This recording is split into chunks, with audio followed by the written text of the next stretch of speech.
If y'all seen this tag over here, mind your business.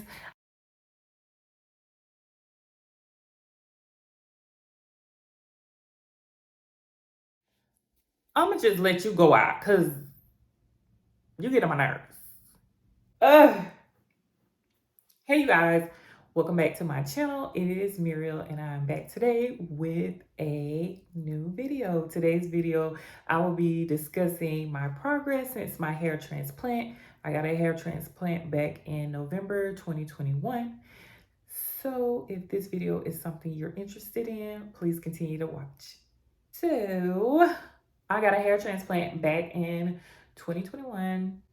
And it was because I had a significant amount of hair loss in my temple area.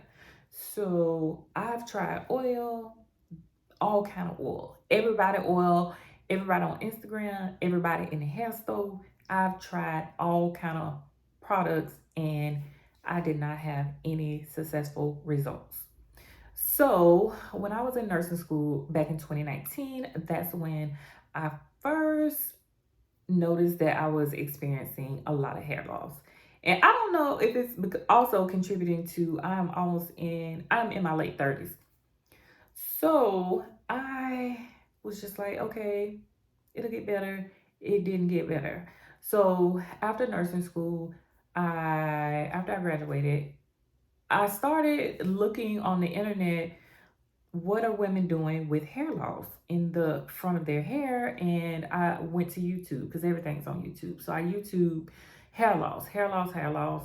What are we doing about it?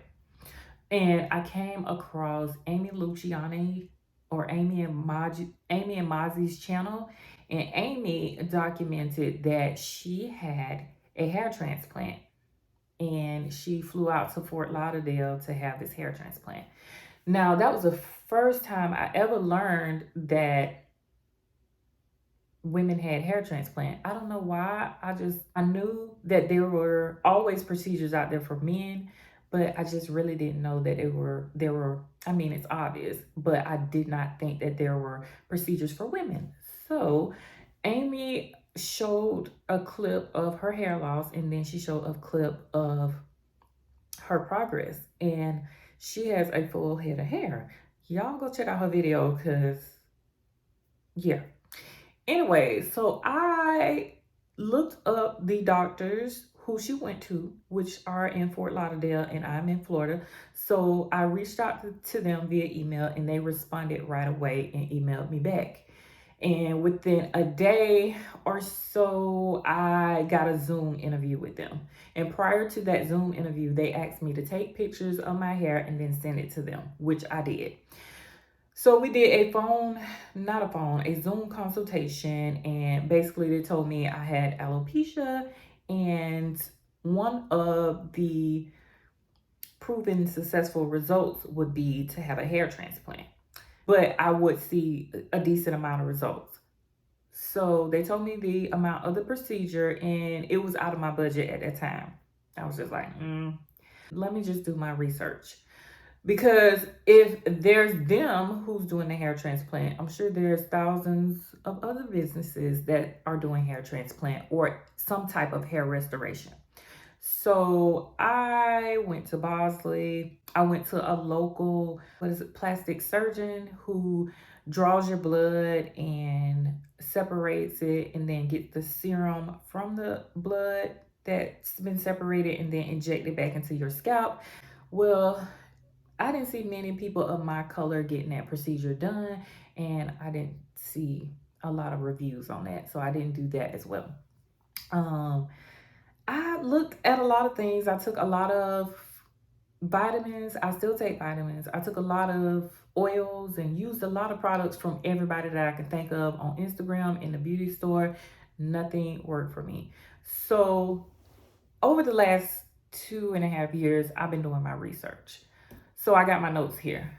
So there was also, I looked up the serum. I looked up laser treatment with Bosley. I've looked up hair products, and then obviously hair transplant. So in October of 2021, Dr. Jerry reached out to me and he was just like, hey, I got a cancellation.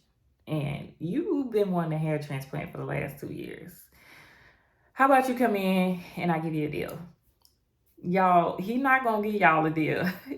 I don't know if he gonna give y'all a deal, but for me, I don't know. I guess he was already in the pre-holiday spirits, and I don't know. He just decided that he wanted to give me a special because he had a cancellation. He was like, "Can you make this cancellation?" And unfortunately, I was working and I was just like, I really can't take off. I have my kids. I'm just doing stuff right now and I really can't take off. After he reached out to me in October, I got really depressed because I just look at my hair every time I take my hair down. When I got lace fronts, I'm allergic to the glue. And like I was literally like almost balls in the front of my hair. I know I'm probably exaggerating, but to me, it was an insecurity that I had. So when he called me in October and I couldn't make that appointment, I was very upset and I was very hard on myself. So November rolled around and it was the week of Thanksgiving and I was going to have a couple of days off. So I reached out to him and I said, I'm going to be off the next week or so. Are you able, do you have any cancellations and can you give me that deal that you offered me back in October? And he called me and he was like, yep, I actually have a cancellation on Monday. Are you able to come in? And this was the Monday after Thanksgiving. And I was like, yes. Now, mind you, I had set up an appointment that day to get my hair done by this beautician. And I was like, dang, do I want to go through Thanksgiving with my hair not done? Because, I was going to be around family and things of that nature. So I end up getting my hair done for like 3 days and then end up washing it down the night before I commuted to Fort Lauderdale. So I end up going to Fort Lauderdale in November and having my hair transplant. So that's that. I'm gonna talk to y'all now since y'all got the spill of the hair transplant. I'm gonna tell y'all about recovery. Recovery for me, according to them, recovery can be anywhere from 3 to 6 months to a year because I am still having discomfort around the perimeter of my head, in the back of my hair where they took where the donor site was, and where the actual hair transplants are. I am still feeling discomfort. When the lady washed my hair last week, if she rubbed too hard when she was washing my hair, it was uncomfortable. It was uncomfortable. It's uncomfortable, but it's tolerable. So for me, they did give me antibiotics for 3 days. I got my notes here. They offered me opioids, and they gave me a prescription, but I shredded it because I end up not even using it. I end up using Tylenol and ibuprofen, and I alternated the two every 4 to 6 hours for about 2 weeks. 2 weeks. I would say at least 10 to 12 days. I alternated Tylenol and ibuprofen. I used ice packs. I had a neck pillow that was provided for me. I also purchased one, but then when I got there, they provided me a nicer one that was very sturdy because this one is like really soft. And basically the instructions were to at all costs, if you can, leave your hair out.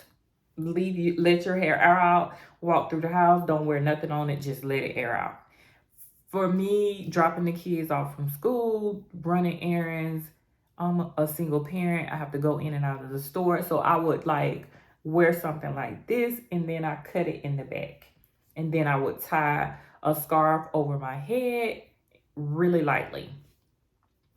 Just basically like the first 2 weeks to a month, avoid disrupting the follicles. You don't even want to like disrupt the follicles at all. So for like, I think day 3, I was just pouring cups of water over my hair and nothing else. Just filling it up with lukewarm water and pour it over. I think day 7, I was adding like some Johnson & Johnson shampoo, because you have to use a gentle shampoo, and pour it in there, stir it up, and then pour it over my hair, and then get a clean cup of water and rinse it off. So that's what I was doing. About a week, I can gently wash my hair, and then 14 days to 3 weeks, I can come back and have the stitches removed. And then I can continue to gently massage my hair. So that's what I did. I didn't start feeling like myself until 3 to 4 weeks when the sutures were removed. And I had my friend who's a nurse, who previously was my supervisor, remove my sutures. And she's removed thousands of sutures. And that's what they recommended. They were like, if you know a nurse, or if you want to go to your PCP to have them remove the sutures to avoid taking a trip back to Fort Lauderdale, you can do that as well. But it was also covered in the price. I didn't feel like driving back to Fort Lauderdale, so I had my friend remove the sutures. I felt like when she removed the sutures, it felt like I was taking off a bra. It felt like, because I felt like they pulled my skin together and sutured it together, and I felt like my head was tight back there and tight in the front as well. Honey, it was a mess. I had to be to an event for my son, and my face was swole. His dad and stepmom was looking at me like, what is wrong with her face? Like I really didn't have a black eye, but it's like my whole face was swole. And it was just like, giving me the side eye. And I didn't tell anyone but my cousin, who took me there, and my daughter. I didn't start feeling like myself until 3 to 4 weeks, like I mentioned, when the sutures removed. And I did mention that I still have discomfort and pain. Transplanted hair may grow back unevenly. Shedding occurs in the initial post-op period, and new growth hair begins typically around 4 months. So I'm in 3 months now, and I'm going to show y'all my hair progress. It's recommended that, of course, do not dye your hair for 4 months after the procedure. Honey child, I am not even dyeing my hair, period. Wigs are not to be glued or worn 2 to 3 weeks post-procedure. Regular hair oil regimens can continue once the grafts have fallen out 2 to 3 weeks post-op. Basically, how I've been wearing my hair is this hair bonnet that I got from Dollar General, and then I cut it in the back like that.